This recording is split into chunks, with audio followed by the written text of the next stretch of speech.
Hi viewers, Tamil சமையல் ஸ்டுடியோவில் சுவையான சுரக்காய் குழம்பு எப்படி பண்ணுறதுன்னு பார்க்கலாம்.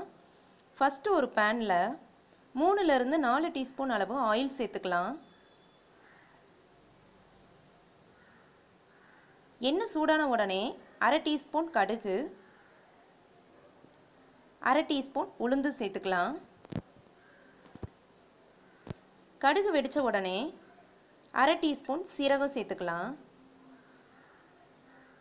இப்போ இது கூட கொஞ்சமாக கருவேப்பிலை இலை, ஒரு பச்சை மிளகாய், 6 பல் பூண்டு, அப்புறமா ஒரு பெரிய வெங்காயத்தை கட் பண்ணி வச்சுருக்கேன், அதையும் சேர்த்துக்கலாம். இந்த வெங்காயத்தை நல்லா மிக்ஸ் பண்ணிவிட்டு வேக விடலாம். இப்போ பாருங்கள், வெங்காயம் நல்லா வதங்கியிருக்கு. இப்போ இது கூட 250 கிராம் சுரக்காயை மேலே உள்ள தொலியெல்லாம் சீவிட்டு சின்ன சின்ன துண்டாக கட் பண்ணி சேர்த்துக்கலாம். அப்புறமா இது கூடவே அரை டீஸ்பூன் மஞ்சள் தூள், குழம்புக்கு தேவையான அளவு உப்பு சேர்த்துக்கலாம். சேர்த்துட்டு இதை நல்லா மிக்ஸ் பண்ணி விட்டுறலாம்.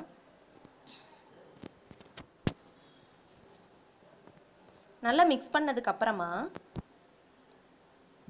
இதை மூடி வச்சு 3 மினிட்ஸ் இந்த காயை நல்லா வேக விடலாம்.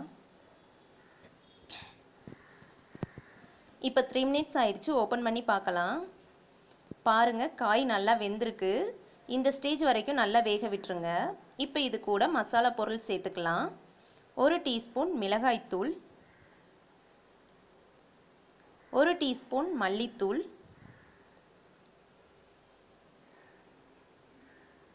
1/2 டீஸ்பூன் கரம் மசாலா, 1/4 டீஸ்பூன் போல் பெருங்காயத்தூள் சேர்த்துக்கலாம். சேர்த்துட்டு எல்லாத்தையும் நல்லா மிக்ஸ் பண்ணி விட்டுறலாம். மிக்ஸ் பண்ணிவிட்டு இந்த மசாலா பொருட்களை 1 மினிட் வேக விடுங்க. இப்போ நான் 2 தக்காளி எடுத்திருக்கேன், அதை நல்லா பேஸ்ட்டாக அரைச்சிக்கலாம்.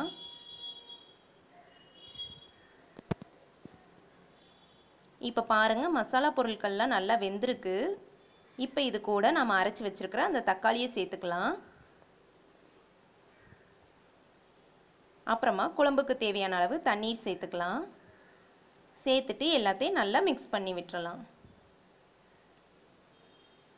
மிக்ஸ் பண்ணதுக்கப்புறமா இதை மூடி வச்சு 4 to 5 மினிட்ஸ் நல்லா கொதிக்க விடுங்க. இப்போ 5 மினிட்ஸ் ஆயிடுச்சு, ஓப்பன் பண்ணி பார்க்கலாம்.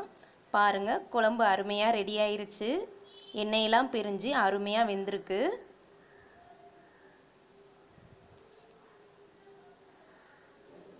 இப்போ இது கூட கொஞ்சமாக வாசனைக்கு கொத்தமல்லி இலை சேர்த்துடலாம்.